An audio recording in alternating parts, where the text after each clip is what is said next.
Herzlich willkommen zu einem neuen Video. Heute zeige ich euch ein super leckeres Rezept für gefüllte Cannelloni mit einer würzigen Hackfleischsoße. Dafür als erstes für die Soße ein kleines Stück Sellerie und eine Möhre schälen und anschließend in feine Würfel schneiden. Außerdem eine große Zwiebel und 1 bis 2 Knoblauchzehen abziehen und fein hacken.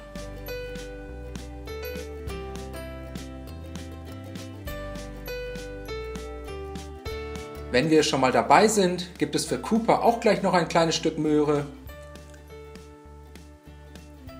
Jetzt eine große Pfanne mit einem Schuss Öl erhitzen, dann das Gemüse in die Pfanne geben und für ca. 3 bis 4 Minuten unter gelegentlichem Wenden bei mittlerer Hitze anschwitzen.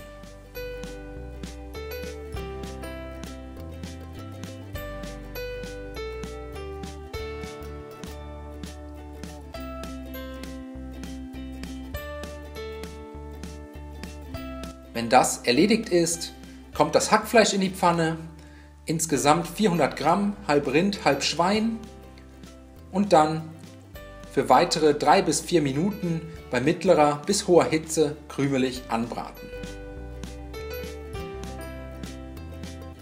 Danach einen gehäuften Esslöffel Tomatenmark dazugeben, das Tomatenmark unter die Hack-Gemüsemischung rühren, für ca. 1 Minute mit anrösten und dann mit 200 ml Fleisch oder Gemüsefond ablöschen.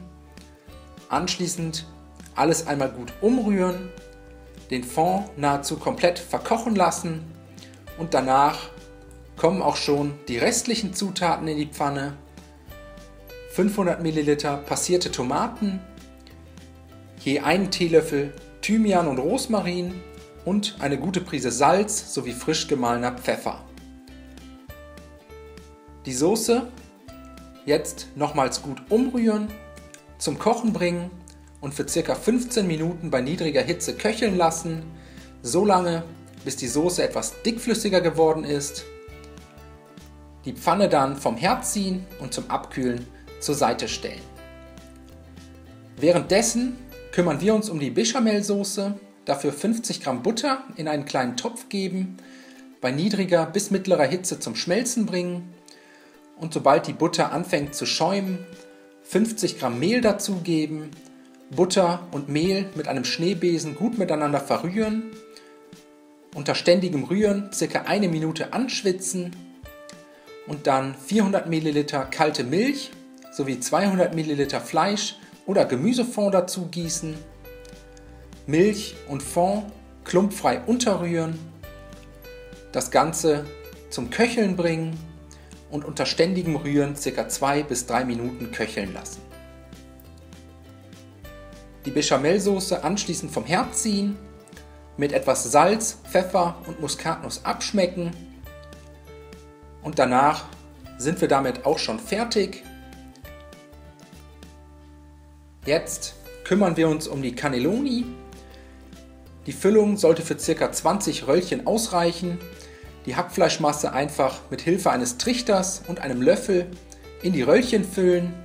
Alternativ könnt ihr das Ganze auch mit einem Spritzbeutel oder mit den Händen machen. Die Röllchen anschließend nebeneinander in eine passende Auflaufform legen.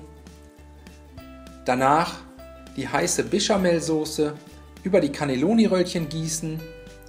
Alles ein wenig verstreichen, damit die Soße die Röllchen komplett bedeckt. Und jetzt fehlt im Prinzip nur noch der Käse. Insgesamt 100 Gramm geriebenen Parmesan. Einfach gleichmäßig auf der Bechamelschicht verteilen.